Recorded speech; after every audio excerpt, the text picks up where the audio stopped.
রাজ্যে বাড়লো অবৈধ ভোটারের সংখ্যা, কত বাড়লো, কোথায় বাড়লো জানবো অনুপমের কাছ থেকে। অনুপম, কত বাড়লো অবৈধ ভোটারের সংখ্যা এবং কোন কোন জেলায় বেশি অবৈধ ভোটার দেখতে পাওয়া যাচ্ছে?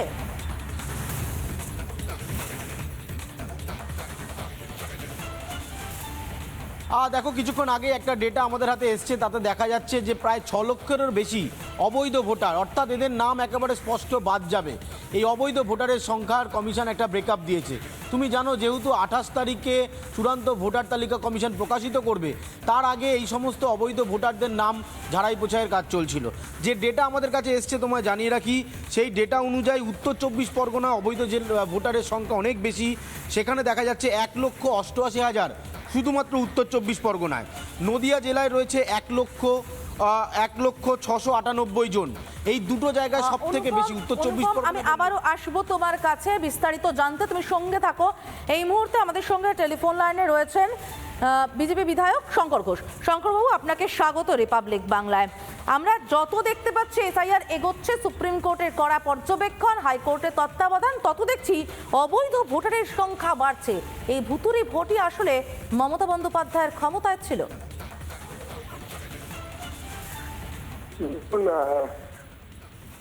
বৈজ্ঞানিকভাবে আমাদের ভোটার লিস্ট তার সংখ্যা বৃদ্ধি আলোচনা করা যায়, তাহলে দেখা যাবে যে আমাদের রাজ্যে ব্যাপকভাবে এই ভোটার লিস্টের অন্তর্ভুক্তিকরণ হয়েছে 2009 থেকে 2019, প্রায় 2 কোটি মানুষ অন্তর্ভুক্ত হয়েছে। যেখানে পশ্চিমবঙ্গের গড় জন্মহার ভারতবর্ষের জন্মহারের থেকে গড় জন্মহারের থেকে কম। ফলে ভোটার নতুন ভোটার জন্মাচ্ছে না, অথচ ভোটার লিস্ট বৃদ্ধি হচ্ছে। এইটা সর্বত্রই আলোচনার মধ্যে ছিল। এসআইআর এই দিকে বিশেষ আলোকপাত করেছে, বিশেষত পশ্চিমবঙ্গের সীমান্তবর্তী জেলাগুলোতে যে অনুপাতে ভোটার সংখ্যা বৃদ্ধি হয়েছে, তা থেকে পরিষ্কার হয়ে যায় যে অনুপ্রবেশের সমস্যায় জর্জরিত পশ্চিমবঙ্গ। আর এই অনুপ্রবেশকারীদেরকে বিভিন্নভাবে ভারতবর্ষের নাগরিক হিসাবে বিভিন্ন প্রামাণ্য দলিল তৈরি করবার ক্ষেত্রে সহযোগিতা করেছে তৃণমূল কংগ্রেসের জনপ্রতিনিধিরা। এইরকম একটা জায়গায় এসআইআর যখন এই অনুপ্রবেশকারী ডেট শিফটে ডাউটফুল ভোটারদের চিহ্নিতকরণের কাজ শুরু করে, তখন তৃণমূল কংগ্রেস প্রমাদ গুনতে শুরু করে, কারণ এরাই ছিল জয়ের ভিত্তি।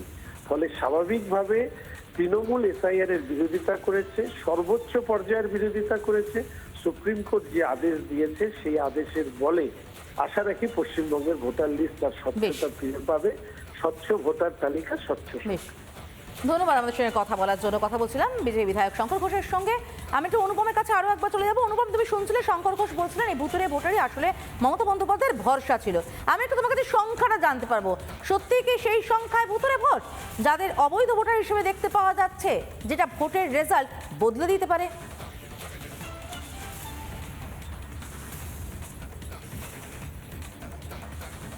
একদমই তাই। শুধু এই অবৈধ ভোটারের তালিকা আমি দিচ্ছি, কিন্তু এছাড়াও বিভিন্ন ক্ষেত্রে আমরা দেখা গেছে shifting voter, death voter, false voter এগুলো রয়েছে। কিন্তু এখনও পর্যন্ত কমিশনের যে ডেটা আমি বলছিলাম তোমাকে, সেটা হচ্ছে, আমি উত্তরবঙ্গের জেলাগুলোতে তোমাকে জানিয়ে রাখবো। কোচবিহার জেলায় 5,195 জন অবৈধ ভোটারের হদিশ পেয়েছে নির্বাচন কমিশন। জলপাইগুড়িতে পেয়েছে 8,403 জন। দার্জিলিং জেলায় পাওয়া গেছে 9,189 জন। উত্তর দিনাজপুর জেলায় 7,663 জন। দক্ষিণ দিনাজপুর জেলায় পাওয়া গেছে 22,703 জন। মালদা জেলায় পাওয়া গেছে 12,891 জন। এরপর দক্ষিণবঙ্গের দিকে আমরা আসছি। মুর্শিদাবাদ জেলায় 20,636 জন। দক্ষিণ 24 পরগনায় 38,327 জন। কলকাতা দক্ষিণে পাওয়া গেছে 2,414 জন। কলকাতা উত্তরে পাওয়া গেছে 18,468 জন। কলকাতা উত্তরে সব থেকে বেশি। হাওড়া জেলায় পাওয়া গেছে 24,000 প্রায় 30 জন। হুগলিতে পাওয়া গেছে 36,100 জন। পূর্ব মেদিনীপুরে 3,976 জন। পশ্চিম মেদিনীপুরে 20,436 জন। পুরুলিয়া জেলায় পাওয়া গেছে 3,850 জন। বাঁকুড়ায় 1,307। পূর্ব বর্ধমান জেলায় পাওয়া গেছে 21,755। বীরভূমে পাওয়া গেছে 20,000, প্রায় 21,000-এর কাছাকাছি। আলিপুরদুয়ারে পাওয়া গেছে 27,000, প্রায় 28,000-এর কাছাকাছি। কালিম্পংয়ে 2,677। ঝাড়গ্রামে সব থেকে কম 299 এবং পশ্চিম বর্ধমান জেলায় 21,000 প্রায় 22,000-এর কাছাকাছি। এই যে ডেটা কমিশন দিচ্ছে প্রায় 6 লক্ষের কাছাকাছি যে ভোটার, মানে অবৈধ যে কোনো ভোটার যারা মুহূর্তে ভোটের ফল বদলে দিতে পারে। যেখানে শুভেন্দু অধিকারীর কাছে মমতা বন্দ্যোপাধ্যায় নন্দীগ্রামে হেরেছিলেন 1736 ভোটে, সেখানে এই ভোটারের সংখ্যায়, অবৈধ ভোটারের সংখ্যা তো যে কোনো কেন্দ্রে ফলাফল বদলে দিতেই পারে বলাই যায়। আপাতত তুমি সঙ্গে থাকো আমাদের, আমরা শুনবো তাপস রায় এই পুরো পরিস্থিতিটা নিয়ে কি বলছেন। সমস্যা তো মমতা ব্যানার্জির ক্রিয়েট করা, শাসক দলের তৈরি করা সমস্যা, সরকারের তৈরি করা সমস্যা, বিএলওদের লেলিয়ে দেওয়া, তাদের দিয়ে অবস্থান করানো, তারা তেড়ে যাচ্ছে, বিভিন্ন জায়গায় বিডিওদের মারধর, বিডিও অফিস ভাঙচুর, হতে দেবো না, করতে দেবো না, অদ্ভুত একটা ব্যাপার। প্রতিটি রাজনৈতিক দল যেখানেই গণতন্ত্র আছে সারা বিশ্বে, তাদের প্রথম শর্তই হলো যারা নির্ভুল, পিওর, শুদ্ধ একটা ভোটার লিস্ট।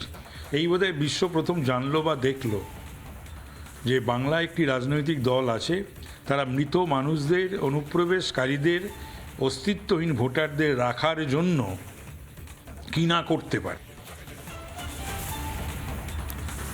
অর্থাৎ কোথাও গিয়ে অস্তিত্বহীন এই ভোটাররাই মমতা বন্দ্যোপাধ্যায়ের ক্ষমতা ছিল, বারবার বিজেপির পক্ষ থেকেও বলা হচ্ছে। আমরা কথা বলেছিলাম রাজ্যের বিরোধী দলনেতা শুভেন্দু অধিকারী এবং কেন্দ্রীয় মন্ত্রী সুকান্ত মজুমদারের সঙ্গে, তাঁরা কি প্রতিক্রিয়া দিচ্ছেন শুনুন। এবারে ইলেকশন কমিশনের যে অসুবিধাটা হচ্ছিল, আমার মনে হয় এটাতে অনেকটাই দূর হয়ে যাবে। আমি স্বাগত জানাই, এর আউটকাম খুব ভালো হবে। মানে হাইকোর্টের অবসরপ্রাপ্ত বিচারপতি থেকে ডিস্ট্রিক্ট জাজ, তাদের সবার উপস্থিতিতে যখন ডিলিশনগুলো হবে, যারা 13টা ইলেকশন কমিশনের ডকুমেন্ট জমা দিতে পারেননি বা পারবেন না, বাঁচাবেটা কি? দেখুন, নির্বাচন কমিশনের ব্যাপার, এর মধ্যে তো আমরা কিছু বলতে পারবো না। আমাদের বক্তব্য খুব স্পষ্ট, আমরা চাইছি ত্রুটিমুক্ত ভোটার লিস্ট যেন হয়। ত্রুটিমুক্ত মানে কি, কোনো অনুপ্রবেশকারী নাম যেন না থাকে, আর কোনো ভারতীয় যেন বাদ না যায়, জাতি, বর্ণ, ধর্ম নির্বিশেষে। হ্যাঁ, সে তো সব জায়গাতেই বাদ যায়। আপনারা এর আগের যে এসআইআর হয়েছিল বামফ্রন্ট সময়ে, সেই সময়কার বামফ্রন্টের রাজ্য সম্পাদকের বক্তব্য শুনবে, তখন প্রচুর নাম বাদ গেছিল। এ তো অত্যন্ত স্বাভাবিক, এই এত বছর পর পর হচ্ছে। তো 2002-03 হয়েছিল, তারপরে এই হচ্ছে। এত বছরে যারা মারা গেছেন, যারা শিফটেড হয়ে গেছেন, ওই এক রাজ্য থেকে অন্য রাজ্যে চলে গেছে, তাদের নাম তো বাদ যাবে, অত্যন্ত স্বাভাবিক। উত্তরপ্রদেশে নাকি তো 2 কোটি লোকের নাম নাকি বাদ যাবে শোনা যাচ্ছে। তো যত বড় রাজ্য তত বেশি নাম বাদ যাবে, এটাই অত্যন্ত স্বাভাবিক। এবং কোনো রাজ্যে কোথাও এই নিয়ে ঝামেলা হচ্ছে না। একমাত্র ঝামেলা হচ্ছে পশ্চিমবঙ্গে মুখ্যমন্ত্রী করাচ্ছেন। পুরোটাই প্রায় মানে ম্যানুফ্যাকচার্ড, আর্টিফিশিয়াল, কৃত্রিম তৈরি করা। নানা ধরনের কন্টেন্ট দেখার জন্য লাইক করুন, শেয়ার করুন আমাদের ফেসবুক পেজ, সাবস্ক্রাইব করুন আমাদের ইউটিউব চ্যানেল। পাশাপাশি অন্যান্য ব্রেকিং নিউজের জন্য অবশ্যই চোখ রাখুন রিপাবলিক বাংলায়।